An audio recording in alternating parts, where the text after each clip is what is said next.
दिल्ली में आयोजित आरएसएस के प्रांत प्रचारकों की 3 दिवसीय बैठक खत्म। मोहन भागवत और दत्तात्रेय होसबोले की अध्यक्षता में कई मुद्दों पर बात हुई। बैठक में आरएसएस के विस्तार, देश की सुरक्षा, हिंदू सम्मेलन के आयोजन समेत कई मुद्दों पर बात। सुनील आम्बेकर ने दी जानकारी। ब्रिक्स देशों ने पहलगाम आतंकी हमले की कड़ी निंदा की। पीएम मोदी ने आतंकवाद को मानवता के लिए बताया खतरा। ब्रिक्स देशों को ट्रंप की चेतावनी, बोले अमेरिकी विरोधी नीतियों का समर्थन करने पर 10% अतिरिक्त टैरिफ लगाएंगे। ट्रेड डील पर अमेरिका को शिवराज सिंह चौहान की 2 टूक। भारत के हितों को ध्यान में रखकर व्यापारिक समझौता होगा। बीजेपी सांसद निशिकांत दुबे बोले, हिंदी भाषी लोगों को मुंबई में मारने वालों में यदि हिम्मत है तो महाराष्ट्र में उर्दू भाषियों को मारकर दिखाओ। निशिकांत दुबे के बयान पर भड़के एनसीपी विधायक जितेंद्र औहाड़, कहा वे भाषा के नाम पर द्वेष फैलाने का प्रयास कर रहे। शिवसेना यूपीटी चीफ उद्धव ठाकरे की 2 टूक, हमारा विरोध सिर्फ हिंदी की अनिवार्यता पर है, हिंदी का विरोध नहीं है।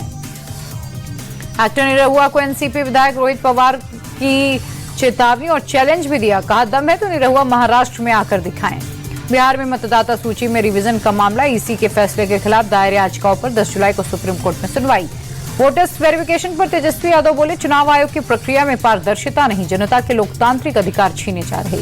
आरजेडी सांसद मनोज झा बोले, एसआईआर को पूरा बिहार वोटबंदी कह रहा है, वोट के अधिकार पर काले बादल मंडरा रहे।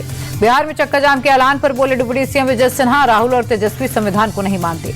सपा चीफ अखिलेश यादव ने जताई आशंका, कहा यूपी में वोटर लिस्ट में रिवीजन के नाम पर बड़ा घपला करेगी बीजेपी।